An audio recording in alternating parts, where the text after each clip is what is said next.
ఇచ్చారు. ఎస్జేపీయూ నోడల్ ఆఫీసర్గా additional SP madam ఇచ్చారు. సో కాబట్టి ఈ డిజిగ్నేషన్స్ ఏవైతే ఉన్నారో మనం వ్యక్తులు ట్రాన్స్ఫర్స్లో రొటేషన్లో మారిపోయినా కానీ డిజిగ్నేషన్స్ అయ్యే ఉంటాయి, వాళ్ళే ఉంటారు. కాబట్టి వాళ్ళ విధంగా చేసుకోండి. మీరు ఫ్యూచర్లో ఈ నాలెడ్జ్ బేస్ చేసుకుని చైల్డ్ ఇష్యూస్ ఏదొచ్చినా కూడా ఈ విధంగా హ్యాండిల్ చేయండి. అందరం కూడా మ్యూచువల్ కోఆర్డినేషన్ తోటి పనిచేయడానికి మంచి ప్లాట్ఫామ్గా మన ఏలూరు జిల్లాని ఎర్స్ట్వెల్ వెస్ట్ గోదావరి డిస్ట్రిక్ట్ని మనం చైల్డ్ ఫ్రెండ్లీ డిస్ట్రిక్ట్గా తయారు చేయడానికి అందరం సహాయ సహకారాలతో పని చేద్దామని దానికి మెయిన్ లీడర్గా సార్ ఉంటారని కోరుకుంటూ ఈ అవకాశం ఇచ్చిన అందరికీ కూడా హృదయపూర్వక ధన్యవాదాలు తెలియజేస్తున్నాను. Thank you. స్టెప్స్ చూసుకోవాలి. ఒక యారో మార్క్ వేసి ఒక డయాగ్రామ్ లాగా అనమాట బ్లాక్స్ వేసి అదంతా కూడా మీకు షేర్ చేస్తాం డిసిఆర్బి సుబ్బారావు గారికి. తర్వాత రిపోర్ట్ చేయబడిన మిస్సింగ్ చిల్డ్రన్ గురించి వెంటనే ఎఫ్ఐఆర్ నమోదు చేయాలా. Follow up investigation is done immediately there అప్పుడు వెంటనే దాన్ని ఫాలో అప్ చేయాలా, పరిగణలో తీసుకోవాలని చెప్పి ఆ కేసులో వచ్చేవారు. ఆ గైడ్లైన్స్ కూడా ఇచ్చారు. ఒకసారి నోట్ చేసుకోండి. అది నోట్ చేసుకుంటే క్లియర్ డిసిగ్నేట్ చేశారు. ఓకే. సో మన గైడ్లైన్స్ ప్రకారం సుప్రీం కోర్టు చెప్పిన గైడ్లైన్స్ ప్రకారం మనకు మస్ట్ అది at least 1 police officer from the SJP చేస్తారు. ఆ మీటింగ్ అంతా కూడా మీకు సమ్అప్ చేసి మీకు ఒక సాఫ్ట్ కాపీ లాగా మీ ఫోన్కే ఉంటుంది, లేదంటే మీరు దీన్ని జెరాక్స్ కాపీ కూడా తీసుకోవచ్చు. అదేవిధంగా ఇంకొక సైటేషన్ రాసుకోండి, అది ఇంపార్టెంట్ సైటేషన్. అది కూడా సంపూర్ణ Behara versus Sampurna Behara versus union of India. ఇది 12/10/11. All states and union territories constitution of SJPUs అంటే స్పెషల్ జూనియర్ పోలీస్ యూనిట్స్. ఆ పరిస్థితుల్లో ఉండేది వాళ్ళు ఎట్లా రియాక్ట్ అవ్వాలనేది వాళ్ళకి తెలియాలి. ఈ యొక్క సైటేషన్ రాస్తున్నారు కదా. ఈ గైడ్లైన్స్ ఏంటంటే జూనియర్ పోలీస్కి స్పెషల్ జూనియర్ పోలీస్కి టైం టు టైం ఇట్లా ట్రైనింగ్ అవసరం అని చెప్పి గుర్తించారు అక్కడ సుప్రీంకోర్టు గారు. తర్వాత వాళ్ళ పేర్లు కానీ వాళ్ళ ఫోటోగ్రాఫ్స్ కానీ ఎక్కడ కూడా పబ్లిష్ చేయకూడదు. ఈవెన్ టీవీలో కానీ పేపర్లో ఎక్కడ కూడా మీడియాలో కానీ ఎక్కడ కూడా వాళ్ళు పబ్లిష్ చేయకూడదు. నెంబర్ 4 సీరియస్ మిగతా వాళ్ళకి కూడా రైట్ టు లీగల్ అనేది ఒక ప్రధాన అంశం. అది లీగల్ అనేది వాళ్ళకి ఏంటంటే ఫ్రీ లీగల్ ఉంటుంది. మీకు తెలిసే ఉంటుంది section 12 of legal service authority act 1987 ప్రకారం వాళ్ళకి ఫ్రీ లీగల్ ఉంటుంది. అది ఇక్కడే ఇవ్వబడుతుంది. ఇచ్చేసాడు వీటి చాలా మన బాధ్యత ఏంటి, మన రెస్పాన్సిబిలిటీస్ ఏంటి అనేది. అదేవిధంగా వాళ్ళతో అబ్యూజివ్ లాంగ్వేజ్ వాడకూడదు. ఇందాక డిపి గారు చెప్పారు, డీసీపీ గారు చెప్పారు. అబ్యూజివ్ లాంగ్వేజ్ అంటే ఏంటి రా పోరా రాదా అలా బూతు జరగడం అట్లాంటి పదజాలం వాడకూడదు. యాక్ట్లోనే స్పష్టంగా చెప్పబడింది దీంట్లో. తర్వాత ఎస్కాట్ చైల్డ్ ఎస్కాట్ ఎక్కడ వరకు పోవాలి, escort to observation home, OH and observation home అక్కడ వరకు కూడా ఎస్కాట్ ఉండాలి. అట్లాగే సిడబ్ల్యూసి దగ్గరికి తీసుకెళ్ళేటప్పుడు కూడా సిడబ్ల్యూసీకి తీసుకెళ్ళేటప్పుడు కానీ ఓహెచ్కి తీసుకెళ్ళేటప్పుడు కానీ ఎస్కాట్ అయితే ఉండాలి. ఎస్కాట్ లేకుండా బట్టి తీసుకెళ్ళకూడదు. నెక్స్ట్ సపోజ్ గర్ల్ చైల్డ్ ఉందనుకోండి, గర్ల్ చైల్డ్ డెలిక్వెంట్ అనుకోండి, ఏం చేయాలా? ఉమెన్ పోలీస్ ఉండాలి. ఉమెన్ పోలీస్ ఖచ్చితంగా ఉండాలి. ఎస్కాట్ కూడా ఉమెన్ పోలీసే చేయాలి. అదేవిధంగా మెడికల్ కేర్ ఒకటి, మెడికల్ అది బట్టి ఖచ్చితంగా చేసుకోవాలా. ఫుడ్ ఒకటి, సేఫ్ షెల్టర్ ఒకటి, అదేవిధంగా water, access to toilet and phone మనం కల్పించాలి వాళ్ళకి. సపోజ్ నేను నా పేరెంట్స్తో మాట్లాడుకోవాలి, లేకపోతే నా బంధువులు ఉన్నారు, నాకు ఎవరెవరు లేరని చెప్పాలనుకోండి, ఏం చేయాలి? అప్పుడు ఎవరిని సంప్రదించాలి? ఇప్పుడుదా విన్నారు కదా, డీసీపీయూనా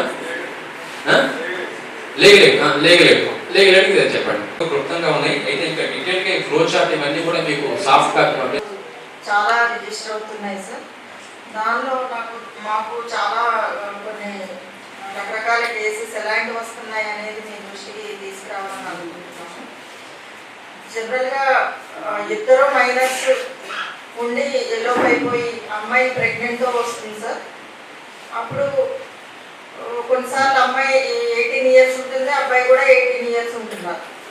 కానీ మనకి చట్టం ఏం చెప్తుందంటే 21 ఇయర్స్ అబ్బాయికి, అమ్మాయి 18 ఇయర్స్ ఉండాలి, అప్పుడు మ్యారేజ్కి అంటున్నారు. సో అలాంటప్పుడు మనం ఈ అబ్బాయి 21 ఇయర్స్ లేదు కాబట్టి మ్యారేజ్ చేయాలా, వాళ్ళకి పర్మిషన్ ఇవ్వాలా వద్దా అలా ఉంటుంది సార్. దానికి ఒక క్లారిఫికేషన్ కావాలి. అంటే ఎదురు అబౌవ్ 18 అయితే నాట్ పోక్సో, తర్వాత పోక్సోలో అమ్మాయి బిలో 17 ఇయర్స్ లేదా బిలో 18 ఇయర్స్ కానీ ప్రెగ్నెన్సీతో వస్తుంది అడ్వాన్స్డ్, తను ఇంకా అబార్షన్ కూడా ఛాన్స్ లేదు. ఇప్పుడు అమ్మాయి ప్రెగ్నెంట్ అయ్యి డెలివరీ అయితే మా పరువు ఏం కావాలి, ఈ అమ్మాయికి మళ్ళీ పెళ్ళి అవ్వదు, కాబట్టి ఇది పోక్సో అయినా మీరు పెళ్లి చేసేసుకుంటాము, పెళ్లి చేయాల్సిందే అని వాళ్ళ పేరెంట్స్ గట్టిగా అడుగుతారు సార్. అదొక అడ్వాన్స్ స్టేజ్లో ఉన్న ప్రెగ్నెన్సీ కేసుల్లో ఏం చేయాలి అదొకటి డౌట్ ఉంది సార్. అలాగే ఇప్పుడు మనకి 2015 వర్మ కమిటీ సజెషన్స్ మీద మనకి 16 to 18 మధ్యలో ఉన్న juveniles who involved in heinous crimes ఎలా trial to be like adults అని మనకు ఒకటి వచ్చింది సార్. సో వీళ్ళు వాళ్ళని ఎలాగా ట్రయల్ చేస్తారు అంటే వాళ్ళని ఎక్కడ ఉంచుతారు అంతవరకు, అంటే జువెనైల్ అబ్జర్వేషన్ హోమ్లోనే ఉంచుతారా లేదా వీళ్ళు అడల్ట్గా ట్రయల్ చేయాలి అన్నప్పుడు వీళ్ళని అదర్ అడల్ట్స్తో ఉంచుతారా, ఎక్కడ ఉంచుతారా అనేది నా పర్సనల్ డౌట్. మేబీ వీళ్ళకి తెలిసేమో నాకు తెలియదు. ఎందుకంటే వాళ్ళు రేపు కాబోయే అక్యూజ్డ్ పర్సన్స్ లేదా ఎంఓ క్రిమినల్స్ కావచ్చు కొందరు. ఎందుకంటే ఈ పెట్టి అఫెండర్స్ దొంగతనాలు చేసేవాళ్ళు రేపొద్దున వాళ్ళే పెద్ద దొంగలుగా మారచ్చు. కాబట్టి ఇలాంటి డేటా కూడా మన దగ్గర ఉంటే బాగుంటుంది. అండ్ దానికన్నా ముందుగా ఈ రిలీజ్డ్ జువెనైల్ హోమ్ నుంచి రిలీజ్ అయిన వాళ్ళ మీద స్పెషల్ అబ్జర్వేషన్, స్పెషల్ కేర్ ఉంచుకుని వాళ్ళు ఏదో ఒక బిజినెస్ కానీ జాబ్లో కానీ లేదా వాళ్ళకి ఇచ్చిన ఇన్పుట్స్ వాళ్ళకున్న ట్రైనింగ్ వల్ల వాళ్ళకి మనము సపోర్ట్ ఇప్పించగలిగేలాగా వాళ్ళ ప్రొఫెషన్లో ఏదన్నా ఒక మనం అదే వాళ్ళు సెటిల్ అయ్యే వరకు మన సపోర్ట్ కంటిన్యూ అవుతుందో లేదో నాకు తెలియదు, మేడం చెప్పాలి అందులో. తర్వాత వాళ్ళు గవర్నమెంట్ జాబ్స్కి హీనస్ క్రైమ్స్లో ఇన్వాల్వ్ అయ్యి రిలీజ్ అయిన వాళ్ళు గవర్నమెంట్ జాబ్స్కి ఎలిజిబుల్లా కాదా అదొకటి డౌట్ ఉంది సార్ నాకు. తర్వాత ఇప్పుడు మన జడ్జి గారు అన్నట్టుగా మనం ఫ్రెండ్లీ పోలీసింగ్లో పాటుగా ఎవరైనా విక్టిమ్ గార్డ్ మైనర్స్ వాళ్ళ ఫొటోస్ కానీ వీడియోస్ కానీ లేదా ఇవి కానీ విచ్చలవిడిగా వీళ్ళని ఫోటోలని రకరకాల థంబ్నెయిల్స్తో రిలీజ్ చేస్తున్నప్పుడు వాళ్ళ మీద ఏ విధమైన యాక్షన్ ఉంటుందో కూడా నాకు అర్థం కావట్లేదు సార్. దీని గురించి నాకు క్లారిఫికేషన్ ఇస్తారని నేను కోరుకుంటున్నాను. Thank you. 16 సంవత్సరాల నుంచి 18 సంవత్సరాలలో పెళ్లి చేసుకున్న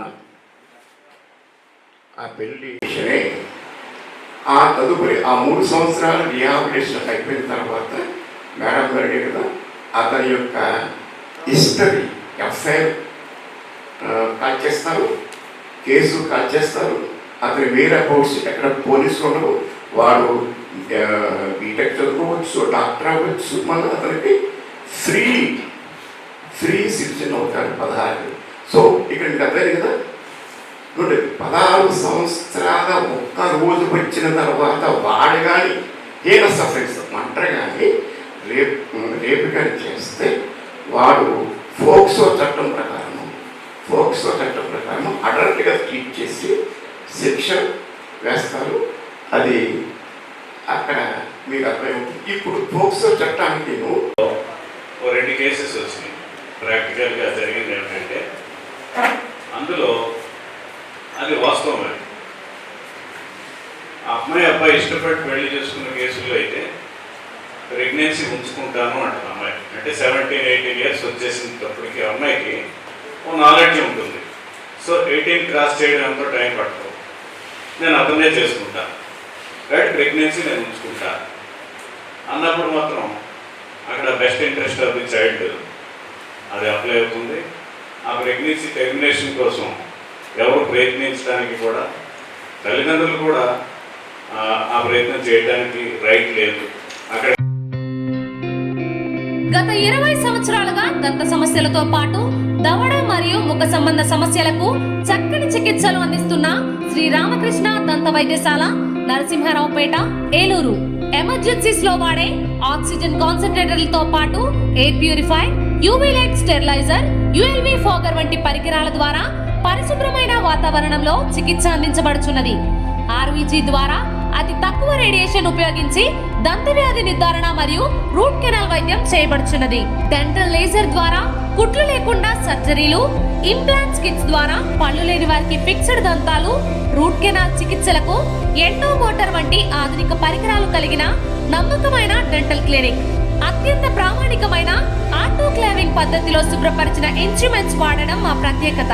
దంత సమస్యలకు చికిత్సతో పాటు విరిగిన దవడ మరియు ముఖ ఎముకలకు చికిత్స, ఎత్తు మరియు వంకర దవడలకు కాస్మెటిక్ సర్జరీ, యాక్సిలోఫేషియల్ వంటి చికిత్సలకు చిరునామా శ్రీ రామకృష్ణ దంత వైద్యశాల, వేములపల్లి రెసిడెన్సీ అపార్ట్మెంట్, నరసింహారావుపేట, ఏలూరు.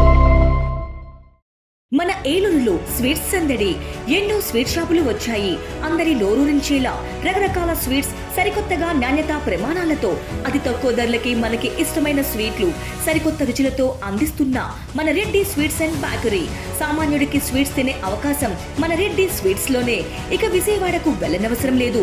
సారికి కావలసిన అరిసెలు, కజ్జికాయలు, గోరిమేటీలు, సున్నుండలు, బొబ్బట్లు, పూతరేకులు, చిలకలు, చలివిడి అతి తక్కువ రేట్లు మన రెడ్డి స్వీట్స్ లోనే లభించును. షుగర్ ఫ్రీ స్వీట్లు కూడా మన రెడ్డి స్వీట్స్ లోనే అందుబాటులో ఉన్నాయి. మన ఇళ్లలో జరిగే శుభకార్యాలకు స్వీట్లు, హాట్లు ఆర్డర్స్ పైన మన గుమ్మం ముంగిటే అందించడమే రెడ్డి స్వీట్స్ ప్రత్యేకత. అలాగే జెల్ కేకులు, కూల్ కేకులు, red velvet, chocolate, black forest, white forest కేకులు ఆర్డర్ చేసిన వెంటనే అందించబడును. మా address new municipal shopping complex, Chandana brothers ప్రక్కన, మెయిన్ బజార్, ఏలూరు 1. మా ఫోన్ నెంబర్ 9985035544.